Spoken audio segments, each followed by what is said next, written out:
Assim nos diz a palavra de Deus. Passadas essas coisas, disseram a José: seu pai está doente. Então José tomou consigo seus 2 filhos, Manassés e Efraim, e avisaram a Jacó: eis que o seu filho José vem visitá-lo. Israel fez um esforço e se sentou na cama.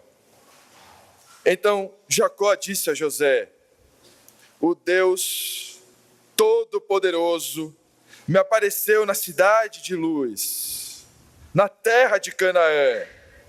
Me abençoou e me disse: eis que o farei fecundo e o multiplicarei. De você farei uma multidão de povos, a sua descendência darei esta terra como propriedade perpétua. E agora, os seus 2 filhos, que lhe nasceram na terra do Egito, antes que eu viesse para junto de você aqui no Egito, são meus. Efraim e Manassés são meus, assim como Rúben e Simeão são meus. Mas os filhos que você gerar depois deles serão seus. Segundo o nome de um de seus irmãos, serão chamados na sua herança. Quando eu vinha de Padã, para minha tristeza, morreu Raquel na terra de Canaã, no caminho, a pouca distância de Efrata. Eu a sepultei no caminho de Efrata, que é Belém. Vamos orar mais uma vez. Te agradecemos pela tua palavra, Senhor, porque é dela que provém toda a vida, é dela que provém todo o consolo, é dela que provém toda a verdade, e por isso te agradecemos por ela. O que te pedimos é que esse sermão possa ser um sermão fiel à tua palavra, que ele possa nos alimentar pela tua palavra, que através do teu Espírito nós possamos ter a mente iluminada, os corações aquecidos pela tua palavra. Em nome do Senhor Jesus. Amém. Todos vocês que estão aqui, todos, são gente estranha. Todos vocês, eu estou olhando aqui de cima, e eu posso garantir que eu vejo muita gente estranha, muita gente esquisita. E eu não estou falando apenas pela forma de se vestir, é porque vocês são estranhos mesmo. Um bando de gente esquisita. Se você está nos visitando, por favor, não se assuste. Você vai descobrir que parte do ofício pastoral nessa igreja é ofender as pessoas. Mas eu não estou falando isso apenas para ofender aqueles que estão ouvindo. Eu estou falando porque cristão é um bicho estranho. Cristão é um animal esquisito. Parece de uma espécie que você não consegue identificar. É um negócio meio estranho. Parece que o cristão fala diferente.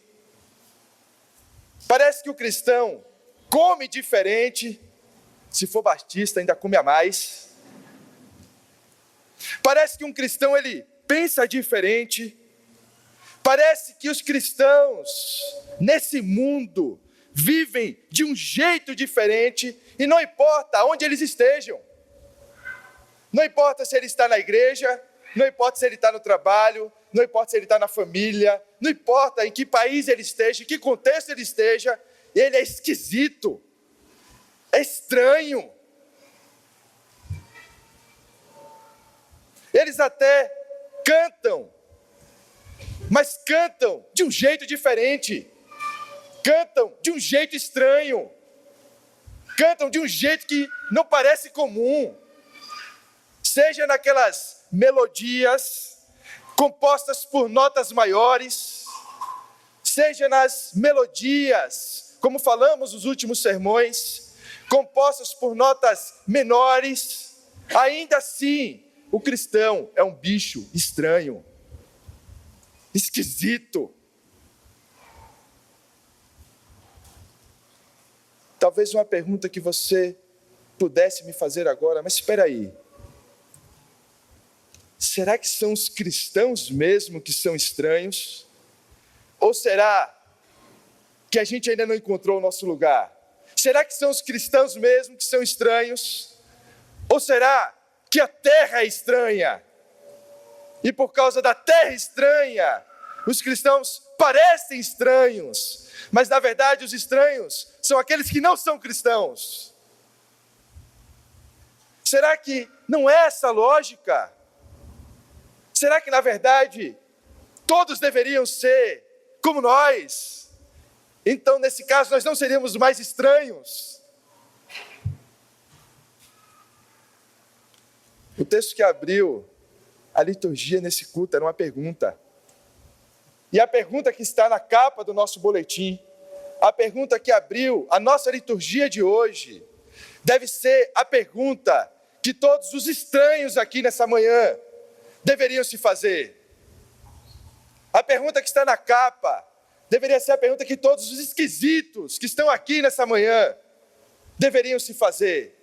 E a pergunta é: como poderíamos entoar um cântico ao Senhor em terra estranha? Como poderíamos entoar louvores ao nosso Deus em uma terra estranha? Isso não pareceria esquisito? Isso não ia parecer estranho? Como a gente pode entoar um cântico ao Senhor em uma terra estranha? Uma terra que não reconhece essas melodias, uma terra que não reconhece esse louvor, uma terra que é estranha. E por causa disso, os cristãos que numa terra estranha querem louvar ao Senhor precisam se perguntar: como poderíamos entoar um cântico ao Senhor em terra estranha? O nosso texto de hoje é sobre estranheza, é sobre gente estranha, é sobre terra estranha, é sobre um Deus estranho. E é por isso que nós vamos dividir o nosso texto de hoje, para que ele possa nos auxiliar a responder essas questões em 3 partes. A primeira parte, ela é composta pelos versículos 1 e 2, e nós chamamos de o anúncio. Versículos 1 e 2, o anúncio. A segunda parte, dos versículos 3 a 6, a memória e o futuro. Versículos 3 a 6, a memória e o futuro. E a nossa terceira parte, versículo 7, a dor e a esperança. O anúncio, versículos 1 e 2, a memória e o futuro. Versículos 3 a 6, a dor e a esperança. Versículo 7. O nosso texto, partindo para o nosso primeiro ponto, ele começa lembrando um pouco o que acabou de acontecer. Ele começa dizendo: passadas estas coisas. Que coisas? É importante a gente relembrar. Passadas essas coisas, nós lembramos em um dos sermões que esse período que está aqui para frente já é um período distante daquele período da fome. Se passaram 17 anos. Nós lembramos que em algum momento José viveu com o pai seus primeiros 17 anos, e o pai cuidava de José, e agora, depois de um tempo longe, distantes um da presença do outro, os últimos 17 anos de Jacó, ele passa agora na presença de José, sendo cuidado pelo filho. Nós não temos os relatos exatos do que aconteceu nesse período, simplesmente o texto nos diz: passadas essas coisas, passada a história de um povo que está agora no Egito, está estabelecido no Egito, está prosperando no Egito, está multiplicando no Egito, está recebendo terras como posse no Egito, está recebendo rebanhos no Egito, multiplicando, prosperando, mas não pertencem ao Egito. Passado todo o contraste visível entre os egípcios e o povo de Israel, a começar pelos próprios ofícios. É importante lembrar que os israelitas estão afastados, estão na terra de Gósen, eles exercem um ofício que para os egípcios é considerado abominação, eles não faziam esse tipo de trabalho, por isso eles estão numa terra afastada do Egito, exercendo um ofício que não é próprio dos egípcios, e enquanto os egípcios estão definhando, os israelitas estão prosperando, fazendo um trabalho que era julgado indigno, inferior, numa terra afastada, e ainda assim, eles prosperam. E nós vemos que os egípcios perderam seu rebanho, as suas terras, perderam a sua liberdade, era agora todo o Egito, escravo do faraó. E José exerceu ali o seu ofício como servo de faraó, trazendo todo o rebanho, as riquezas e o povo para faraó. Nós já temos no último sermão algo que vai nos preparando para o que está acontecendo. Nós lembramos, por exemplo, no último sermão, da promessa que Jacó fez José estabelecer, de não enterrar ele na terra do Egito. Ele não queria ser enterrado lá. E ele faz com que o seu filho jure que na sua morte ele não enterraria ali no Egito, mas o levaria e o enterraria junto com seus familiares na terra de Canaã. Tudo isso nós vimos nos últimos sermões, e o nosso texto começa dizendo: passadas essas coisas, passado tudo isso, passado um período onde Jacó agora na sua velhice está nessa terra estranha, foram dizer a José: seu pai está doente. A palavra utilizada aqui para seu pai estar doente é um anúncio do final da vida de Jacó. A palavra que está sendo utilizada aqui não é doente no sentido que nós podemos entender de forma branda, mas é de algo que é terminal. De agora, olha, seu pai está para morrer. Seu pai está no final. Ele está mal e ele está no final. Imediatamente o texto nos diz que José, como um filho dedicado que é, embora a gente perceba a partir desse texto que José não se mudou para Gósen, ele não se mudou para a terra, para junto de seus familiares, ele continuou exercendo o seu trabalho para Faraó, seu ofício para Faraó, como governador do Egito. Mas ouvindo a notícia, imediatamente, ele pega os seus 2 filhos e vai ter com seu pai. E é interessante que na continuação, José é anunciado, avisaram Jacó: eis que seu filho José vem visitá-lo. Israel, que é o nome dado a Jacó, fez um esforço e se sentou na cama. Israel fez um esforço para que se sentasse na cama. Aqui fica cada vez mais clara a deteriorização da saúde de Jacó, a fragilidade que ele está, a situação delicada que ele se encontra. O narrador faz questão de falar, ele fez um esforço e se sentou na cama. Já não estava fácil se locomover, já não estava fácil reconhecer as coisas. Aqui a gente entende um pouco mais o que quer dizer: seu pai está doente. Já está claro, por exemplo, para Jacó, como a gente viu no texto passado e nesse, que ele não vai ver mais Canaã. Os olhos de Jacó não vão ver mais Canaã. Ele vai morrer em terra estranha. Ele já sabe disso. Ele nunca mais verá Canaã. Ele nunca mais colocará os seus pés em Canaã. Ele nunca mais verá Betel, onde o Senhor apareceu a ele. Ele nunca mais trilhará o caminho e observará de longe aquela terra que o Senhor prometeu a ele. Ele nunca mais verá isso. Já está claro para Jacó que ele morrerá no Egito, em terra estranha.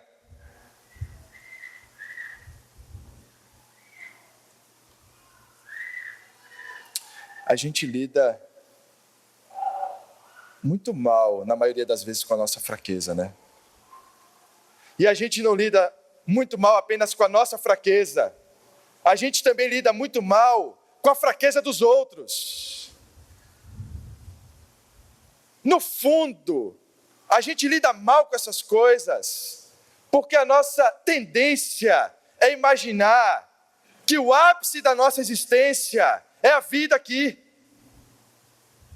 A gente tem muita dificuldade para considerar algo depois da nossa existência, algo além das nossas realizações nesse mundo, algo além da nossa vida nesse mundo. A gente sequer consegue enxergar, na maioria das vezes, a mão de Deus na nossa fraqueza. A gente não consegue enxergar que muitas vezes a nossa fraqueza é uma bênção, porque é o Senhor nos dizendo que não pertencemos a esse mundo. O nosso corpo não pertence a esse mundo.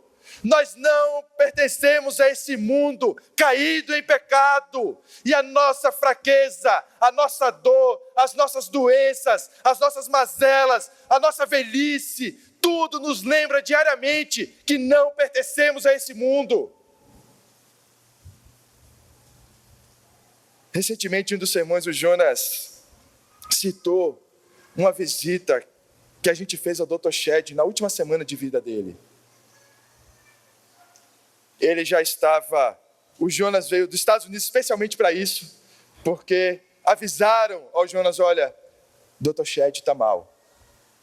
Ele está no final, você precisa vir ver ele. O Jonas veio, eu lembro que eu peguei ele no aeroporto, a gente foi direto para a casa do Dr. Shed. E ele contou a história aqui de quando a gente chegou, ele estava lendo um livro gigantesco e dizendo que aquele livro precisaria ser publicado. Mas eu lembro que em uma das conversas que a gente teve ao longo daquele dia, que nós permanecemos ali com eles, com o Dr. Shed já em cuidados paliativos, e ele parecia estar em bom espírito. Isso era impressionante, ele parecia estar em bom espírito, ele estava lendo, ele estava conversando, ele estava dialogando, e eu olhava e me parecia estranho. Eu falei, que estranho, porque ele sabe o que está acontecendo com ele. A família está aqui reunida, só esperando o final dele. Mas ele está em bom espírito. E eu lembro que em uma das conversas ele disse assim, olha, eu sinto que essa doença foi uma bênção, porque eu sinto que com ela, Deus está me desmamando desse mundo.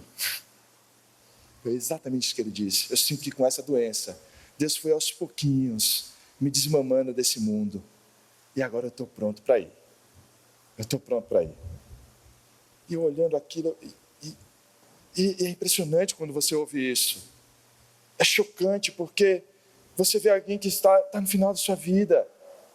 Os familiares estão reunidos esperando, e ele diz, olha, eu sinto que essa doença foi uma bênção, porque Deus usou isso para me mostrar que existe algo além dessa vida, que o mais importante não é esse mundo, o mais importante não é essa existência, o mais importante não é o que acontece aqui. Deus foi me desmamando desse mundo para que eu olhasse para o que está por vir, porque nós temos muita dificuldade de olhar para o que está por vir.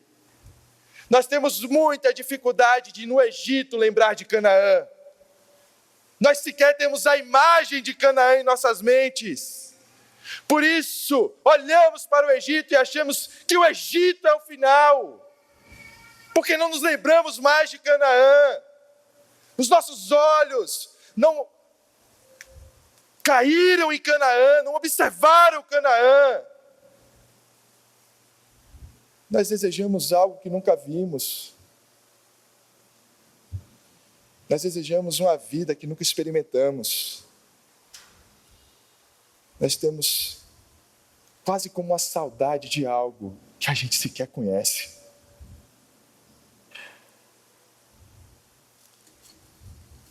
Já está claro para Jacó, já está claro para José, já está claro para toda a família, que eles permanecerão ali no Egito. E me parece que a principal missão que Jacó adota para si no final da sua vida é fazer com que o seu povo não esqueça de Canaã. Ele diz: eu não quero ser enterrado aqui, eu quero ser enterrado em Canaã. E quando o filho vai visitá-lo, já em seu leito de morte, ele vai falar sobre o quê?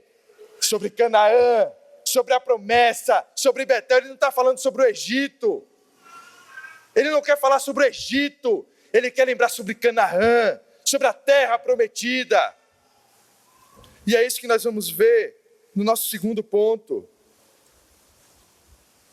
Nos versículos 3 a 6. Depois de fazer esse esforço e se sentar na cama, então Jacó disse a José: o Deus Todo-Poderoso me apareceu na cidade de Luz, na terra de Canaã. Me abençoou e me disse: eis que eu farei fecundo e o multiplicarei.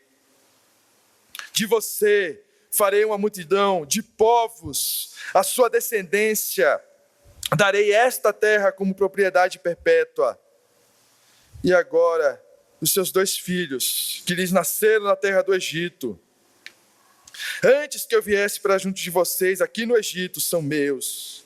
Efraim e Manassés são meus, assim como Rúben e Simeão são meus. Mas os filhos que você gerar depois deles serão seus. Segundo o nome de um dos seus irmãos será chamado na sua herança. É interessante que agora, já no final, ele quer contar uma história para o seu filho. E a história que ele quer contar para o seu filho não é a história de como Deus o abençoou. Ele não está dizendo algo do tipo: olha, José, vem aqui, meu filho, me deixa contar o que Deus fez por mim em Betel. Não é isso que ele está dizendo. Não é essa história que ele está contando. O que ele está dizendo é: vem aqui, meu filho, me deixa te contar sobre o nosso Deus e sobre as promessas dele para todo o nosso povo. Ele não está contando: olha, deixa eu te contar o que Deus me fez, deixa eu te contar como Deus me abençoou, deixa eu te contar o que ele fez por mim. Ele está dizendo: olha, deixa eu te falar sobre ele, eu quero te falar sobre o nosso Deus, e eu quero te falar sobre o nosso Deus de graça, e eu quero te falar sobre não o que ele fez por mim, mas o que ele fez e prometeu por todo o nosso povo, para a nossa descendência, para você, para os seus filhos, para aqueles que eu sequer verei. Eu sequer estarei aqui para ver. Mas o Senhor ainda assim prometeu, porque Ele pode fazer essas coisas. Observe que o foco de Jacó não é nele, mas no seu Deus. Jacó não está olhando para a prosperidade no Egito, mas para o seu Deus. Jacó não está olhando para o que ele conquistou na vida, mas para o seu Deus. Jacó não está olhando para o seu aparente sucesso, sua aparente prosperidade, mas para o seu Deus. Ele está próximo da morte, em uma terra estranha. Ele já tinha tomado providências para não ser enterrado nessa terra. O povo estava prosperando, mas ele não esquece de Canaã. Ele não esquece de Canaã. Ele não esquece das promessas. Meus irmãos, quantas vezes a gente tem esquecido das promessas de Deus? Quantas e quantas vezes Deus nos tem falado e nós temos esquecido das promessas de Deus? Quantas e quantas vezes nós até ouvimos as promessas, mas não acreditamos que elas serão cabalmente cumpridas? Quantas e quantas vezes queremos apenas, observando essas promessas, dar o nosso jeitinho para que elas sejam cumpridas, como vimos repetidas vezes ao longo de Gênesis? Quantas vezes queremos dizer: olha, e Jacó poderia dizer isso: eu estou prosperando aqui, eu estou tendo terra, o povo está multiplicando, obrigado, Senhor, porque a tua promessa foi cumprida. Mas em nenhum momento ele diz isso, porque ele sabe que não é o Egito. A prosperidade existe, mas não é o Egito. Não é isso que importa. O que importa não é o sucesso dele. O que importa não é o nome dele. O que importa é o que Deus disse. O que importa, meus irmãos, não são as coisas que Deus nos dá, as nossas posses. O que importa não são essas coisas. É muito fácil trocarmos o Deus das coisas pelas coisas que Deus nos dá. E a gente faz isso o tempo todo. Ao invés de olhar para Deus e conhecer a Deus, nós olhamos para as coisas que Deus dá e deixamos de conhecer a Deus. Porque não nos alegramos em Deus, mas nos alegramos nas coisas que Deus nos dá.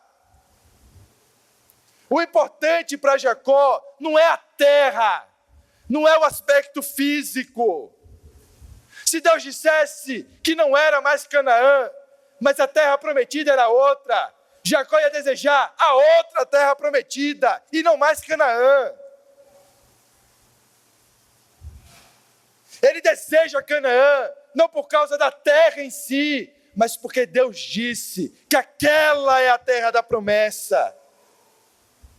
E é por isso que ele não se apega ao Egito. É por isso que ele não pode desejar mais o Egito do que Canaã. O Egito é mais confortável, o Egito tem alimento, o Egito tem prosperidade, Canaã tem fome, não tem prosperidade, mas ele deseja Canaã. Como seria fácil a gente desejar o Egito? O Egito é muito mais fácil. Desejar esse mundo é muito mais fácil. E a gente tem falado isso repetidas vezes. Se a pessoa quer uma vida tranquila, uma vida em paz, sabe aquelas pessoas que planejam uma aposentadoria numa chácara? Eu estou falando aqui do meu planejamento, tá, gente? Numa chácara, plantando alguma coisa ali, tranquilo, um bom espaço verde. Para aquelas pessoas que desejam essa coisa tranquila, elas devem fazer de tudo na vida, menos ser um cristão. Elas devem fazer qualquer outra coisa, absolutamente qualquer outra coisa, menos ser um cristão. Ser cristão é não encontrar mais descanso. Ser cristão é arrumar problema para o resto da vida. É nunca mais ter sossego. É nunca mais ter tranquilidade. É nunca mais poder fazer nada de errado com consciência tranquila. E a gente até briga com a nossa consciência. Pô, a minha consciência podia ter deixado passar esse errinho aqui. Tão pequeno. Mas não deixa. A gente não consegue mais ficar em paz. As pessoas que desejam tranquilidade, desejam se acomodar nesse mundo, eu aconselho elas nunca pisarem numa igreja. Se é isso que ela quer, nunca abram a Bíblia. Nunca leiam o Evangelho. Porque no dia que você for atingido pelo Evangelho, no dia que você for atingido pela palavra, no dia que você for atingido pela verdade, nunca mais você descansará na sua vida. Nunca mais você estará tranquilo.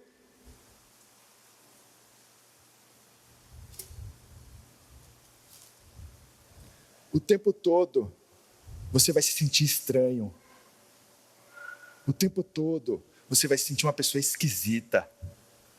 Você vai se sentir deslocado. Você vai sentir, mas espera aí. Eu me sentia tão bem aqui no Egito. O Egito estava tão bom para mim. Tão confortável. Eu tinha tudo que eu precisava, mas agora eu estou me sentindo estranho. Parece que eu sou esquisito. Parece que eu não estou me adequando mais. O que aconteceu? E o pior de tudo é que não tem mais volta. O pior de tudo é que eu acabei de ir na igreja e o pastor disse: salvo uma vez, salvo para sempre. Esse é o meu maior problema, não tem mais jeito. O que eu faço nesse mundo? O que eu faço sendo estranho agora nesse mundo? E porque agora eu sinto um desejo de algo que eu sequer conheço. O que está acontecendo comigo? Parece estranho, esquisito, que você possa tirar, por exemplo, um povo de Canaã, mas você não possa tirar Canaã de dentro desse povo. O povo não está mais em Canaã. Se você observou, já por quase 2 décadas, o povo não está mais em Canaã. O povo já está estabelecido lá por um longo período, mas Canaã permanece dentro deles.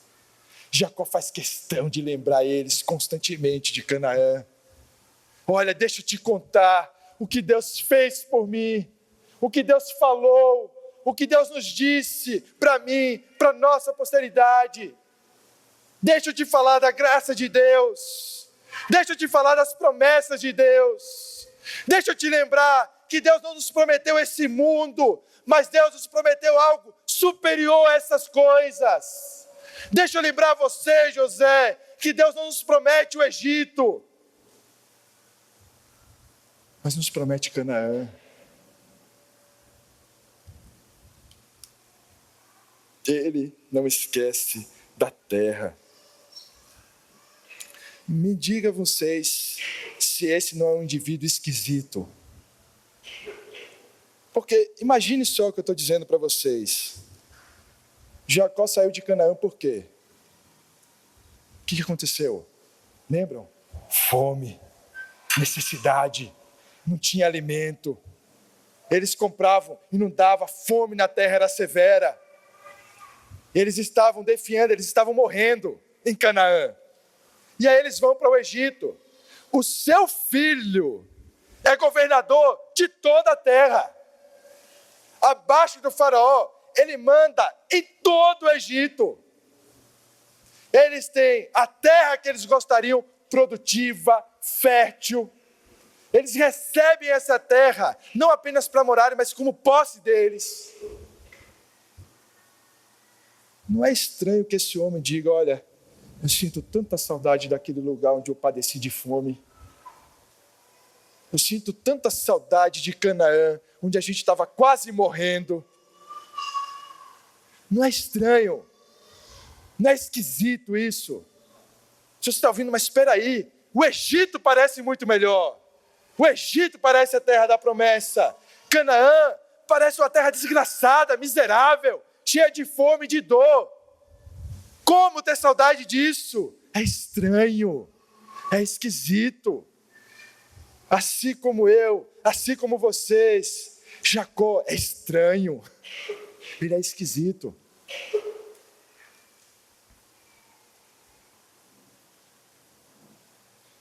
Ele continua adotando os 2 filhos de José.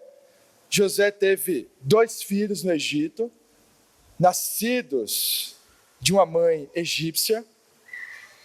E Jacó, nesse ponto, adota os filhos de José como seus. Ele reconhece formalmente os 2 filhos que José teve no Egito como seus filhos. E nós veremos mais para frente, quando a gente entrar nos outros textos de Êxodo, que os 2 filhos de José representarão 2 tribos. 2 dos povos, 2 tribos dentro do povo de Deus. Esse movimento de Jacó adotar os 2 filhos de José, ele mostra como ele ama o seu filho. E como ele reconhece José como diferente dos seus irmãos. A gente precisa lembrar um pouquinho da história dos irmãos. E a gente tem uma coisa assim, e o cristão, ele tem muito isso, né? A gente acha que quando a pessoa, ela começa a ser transformada, regenerada, e ela é regenerada, e ela começa a melhorar em algumas coisas, ela passou de repente de uma pessoa que fazia todas as atrocidades do mundo, para uma pessoa que agora, né, como Jonas diz, virou um anjo. As coisas não são assim, certo? É importante a gente lembrar que os irmãos de José, eles não são lá as pessoas mais confiáveis.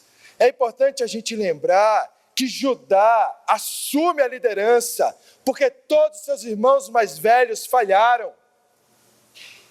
Todos eles, seja por homicídio, seja por adultério, seja por trair o seu próprio pai, todos eles falharam e perderam o direito da primogenitura, perderam as bênçãos que deveriam ter. Mas José sempre foi um filho diferente. Você lembra desde o começo da série?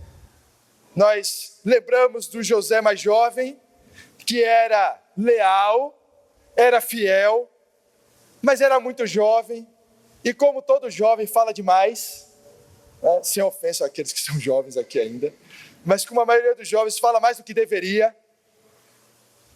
não consegue ficar quieto quando deveria, e José era um desse tipo, embora leal, fiel, fala demais, mas a gente vê tudo o que acontece na história, e o tempo todo José permanece leal, o tempo todo José permanece fiel, o tempo todo ele vai amadurecendo, ele aprende quando falar, ele aprende quando se calar, e a gente vê isso na narrativa dele com seus irmãos. Quando ele sabe se calar, ele não se revela, ele até chora, mas não se revela aos seus irmãos, até que seja o momento oportuno.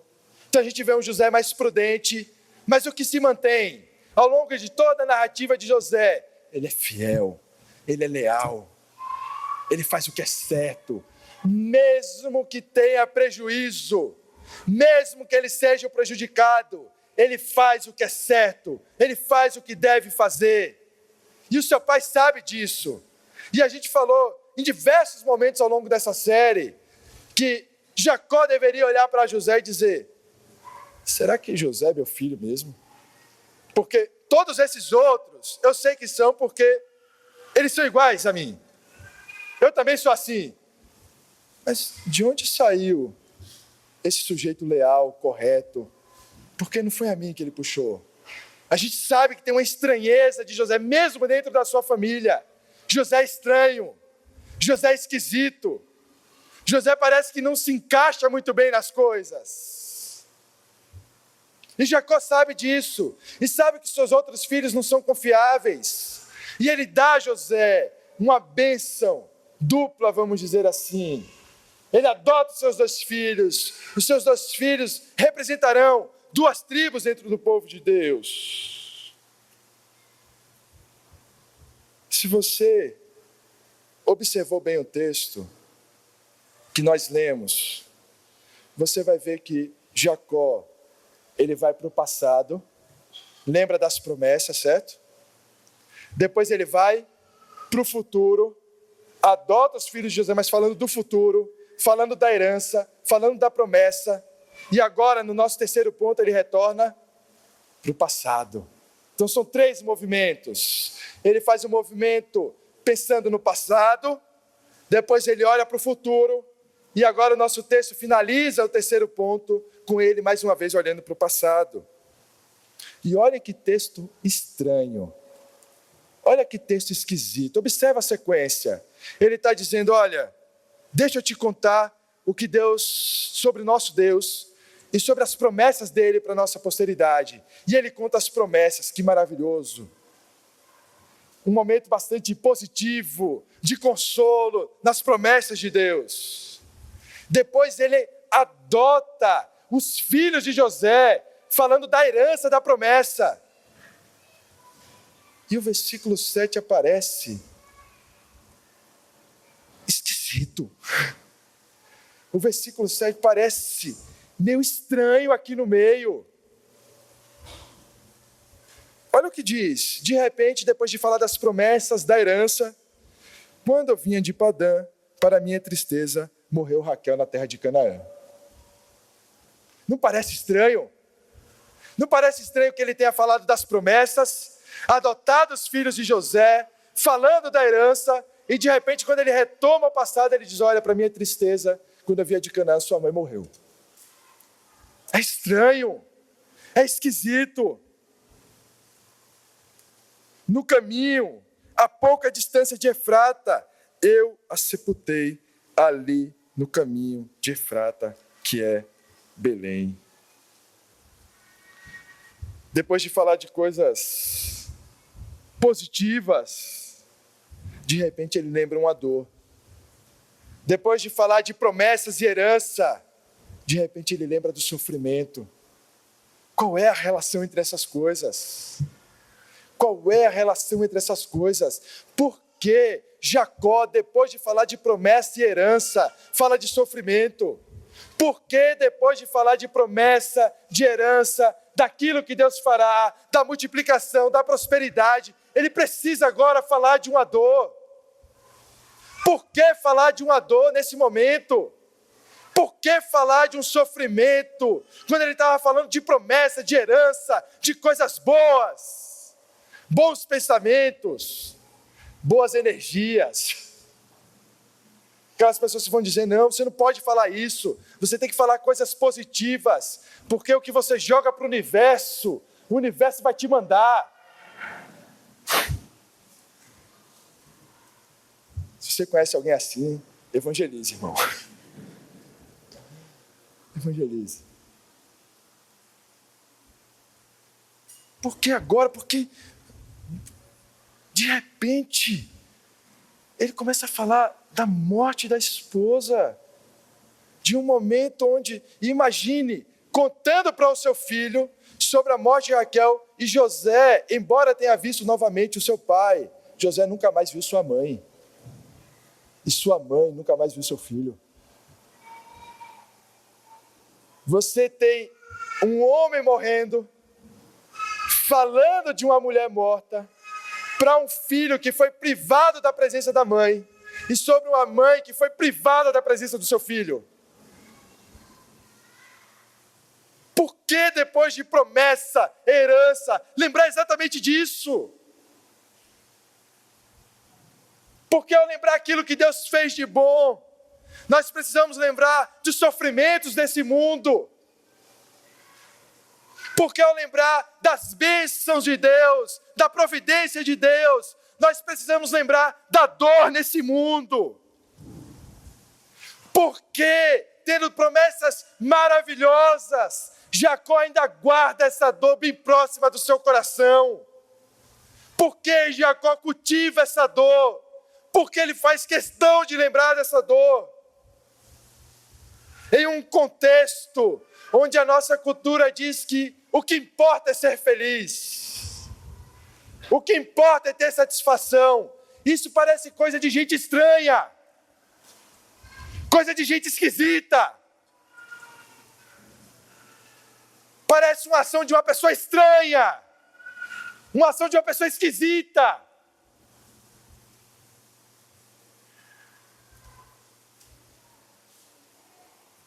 O cristão é estranho.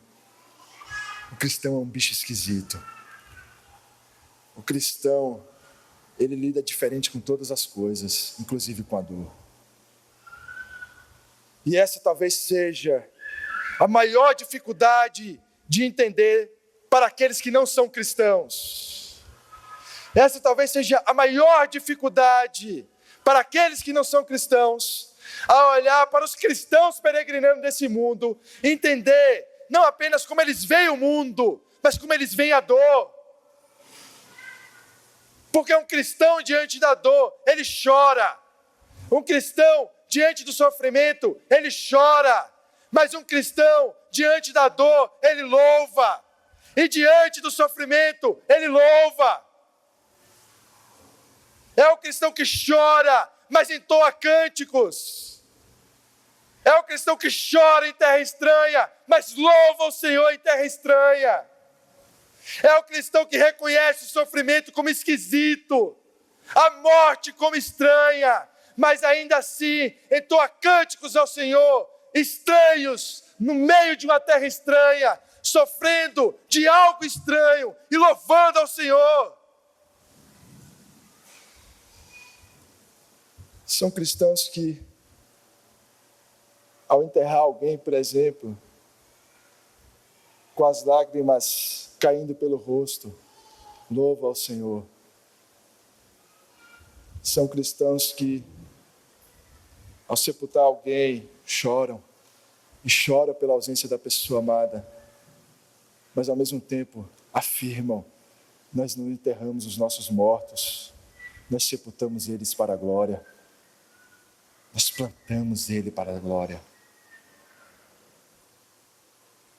Que coisa estranha, que coisa esquisita, que gente estranha, que gente esquisita. Que estranho é caminhar nesse mundo, sabendo que não pertencemos a esse mundo. Que esquisito é caminhar nesse mundo, desejando um outro que sequer vimos, mas temos a certeza de que é muito superior a esse. Que coisa estranha que cristãos experimentem alegrias, desejando uma alegria maior do que experimentamos aqui. Que coisa estranha, são cristãos que ao sofrer, a sentir dor, louvam ao Senhor porque sabem que o sofrimento passará, sabem que a morte não tem a última palavra, sabem que a dor passará, sabem que as lágrimas serão enxugadas.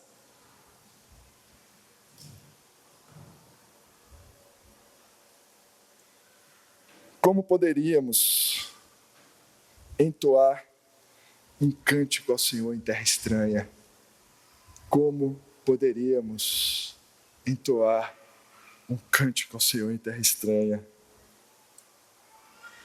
Lembrando que estamos nesse mundo, mas não pertencemos a Ele. Lembrando que as promessas que recebemos não são para esta terra. As promessas não são para esta terra, para esta vida. O que recebemos de alegria nessa vida são apenas sombras daquilo que vamos experimentar. São apenas sombras das promessas que Deus tem reservado para todos aqueles que professam o nome de Jesus Cristo.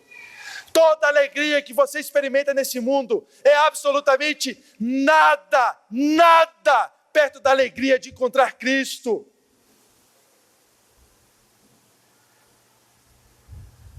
As promessas dele não são para esta terra, são para uma outra terra.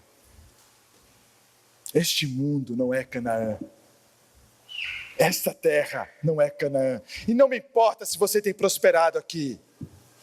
Não me importa se a sua vida tem sido boa aqui. Não importa se você tem sucesso familiar, profissional, se aqui a sua vida é maravilhosa. Você sequer lembra o último sofrimento que você teve. Bênção, graças a Deus, não me importo. Eu não ligo, porque isso não é o que é importante. As promessas de Deus não são para essa terra. Não importa se você prospera ou não. Não importa se você possui riquezas ou não. Não importa se a sua vida tem sido fácil ou difícil. As promessas de Deus não são para essa terra. Essa terra não é Canaã. Essa terra é o Egito. Nós estamos caminhando no Egito. Seja em prosperidade, seja em sofrimento. Essa terra é o Egito. Mas o que nós desejamos é Canaã. O que nós queremos é Canaã. O que Deus nos promete é Canaã. Como é fácil se acostumar com o Egito, né? Parece atrativo. Parece, muitas vezes, encantador.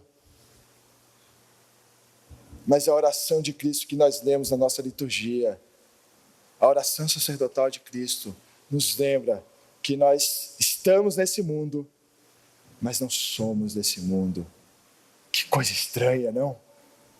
Que coisa esquisita.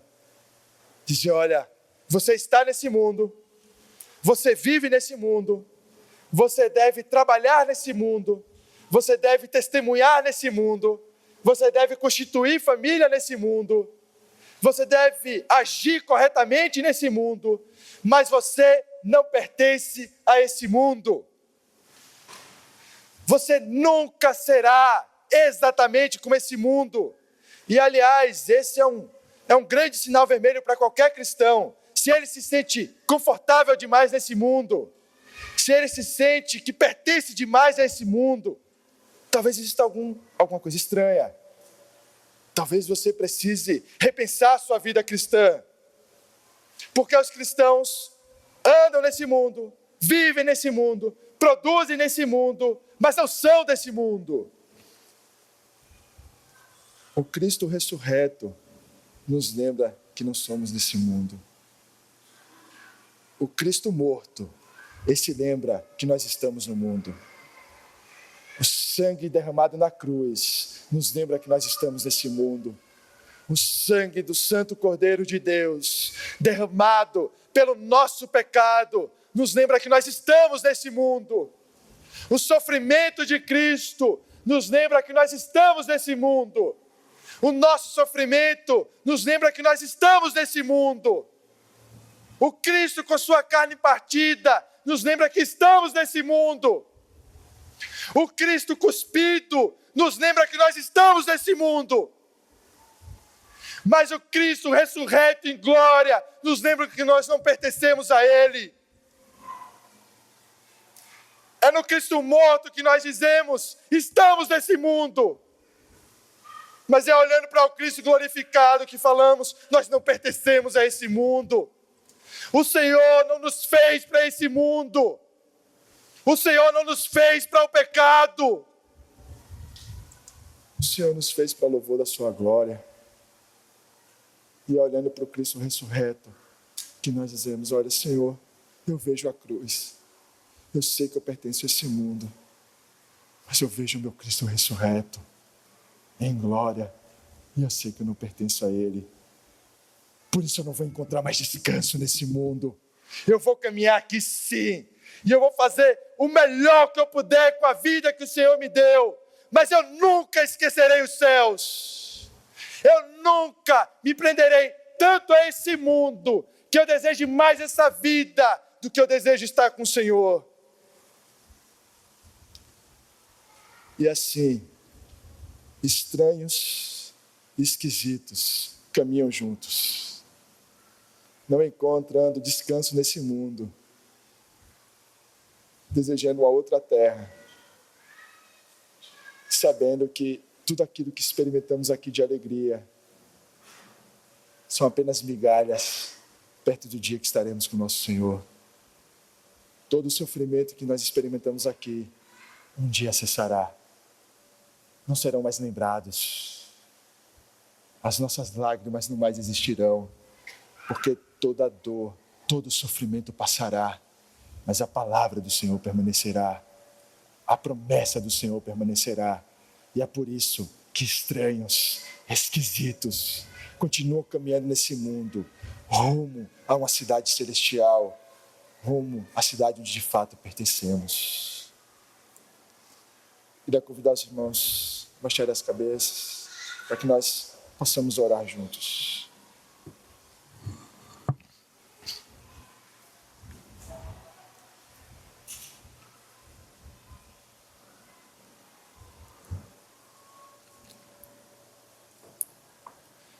Senhor Deus, aqui estamos nós, Senhor, estranhos e esquisitos nesse mundo. E te damos graças, Senhor, te louvamos, te bendizemos, te agradecemos, porque o Senhor nos fez estranhos nesse mundo. A estranheza nesse mundo é a lembrança do mundo que está por vir, Senhor. A esquisitice nesse mundo é a lembrança de que um mundo superior nos aguarda, algo maior do que toda essa matéria nos aguarda, algo maior do que as nossas próprias vidas nos aguarda. E todos os dias a nossa estranheza e a nossa esquisitice nos lembram que não pertencemos a esse mundo. O que te pedimos é que o Senhor nos faça cada vez mais estranhos nesse mundo, que nós jamais encontremos um lugar de descanso aqui. Que o Senhor, se for da tua vontade, nos faça prosperar. Que se for da tua vontade, o Senhor nos faça ter posses. Mas se for para esquecermos das tuas promessas, que o Senhor nos tire tudo. Que o Senhor nos tire tudo, mas não nos deixe descansar nesse mundo. Porque nós estamos aqui, Senhor, mas nós não pertencemos a esse mundo. Nós estamos aqui, mas esperamos um dia que estaremos aí contigo, onde o Senhor tem reinado, e onde estaremos em tua presença, onde as nossas lágrimas não existirão mais, onde o choro não será mais necessário, onde sequer lembraremos das nossas dores, porque estaremos contigo. Nos leva até esse dia, Senhor. Nos sustenta até esse dia, Senhor, como estranhos, como esquisitos, em um mundo estranho, que não reconhece o seu Senhor, que sejamos estranhos, clamando aos quatro cantos, que o Senhor é o verdadeiro Deus. Só o Senhor pode salvar pecadores da sua desgraça. Só o Senhor pode tirar a cegueira de miseráveis que não te enxergam. Que o Senhor nos faça estranhos e esquisitos. E que o Senhor acrescente a nós mais estranhos, para que juntos possamos nos sustentar pela tua palavra. Em nome do Senhor Jesus. Amém.